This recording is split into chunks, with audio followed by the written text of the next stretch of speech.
नाशिकमधला कोणीतरी अंडूपांडू उठतो आणि लोकसभेतील आमचे विरोधी पक्षनेते आदरणीय राहुल गांधीजी यांच्याबद्दल काहीतरी बरगळतो. मला प्रश्न आहे तो मुख्यमंत्र्यांना, कायदा सुव्यवस्था नावाची काही गोष्ट आहे की नाही? राज्याच्या मुख्यमंत्र्यांनी बघितलं पाहिजे की देशाच्या संसदेमधल्या विरोधी पक्ष नेतेपती असलेल्या नेत्याबद्दल अशा तऱ्हेने जी वक्तव्य केली जातात त्यांच्याबद्दल तातडीने कारवाईची भूमिका घेतली गेली पाहिजे. त्यांना त्या ठिकाणी अटक झाली पाहिजे.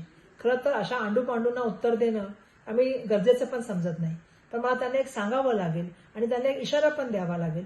अशा तऱ्हेने जर तुम्ही आमचे नेते आदरणीय राहुल गांधीबद्दल जर बेताल धमकीबद्दल जर काही बोलत असाल तर मला तुम्हाला सांगायला पाहिजे. आम्हालाही त्या ठिकाणी अशी वक्तव्य करता येतात आणि अशी इशारे आम्हाला सुद्धा देता येतात.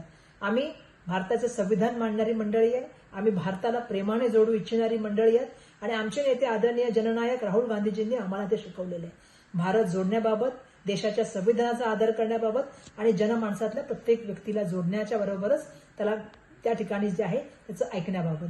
त्यामुळे मला एक सांगायचं आहे, अशा तऱ्हेने बेताल वक्तव्य करणाऱ्यांनी हे पण बघितलं पाहिजे आपली उंची काय आणि आदरणीय राहुल गांधीजींची उंची काय.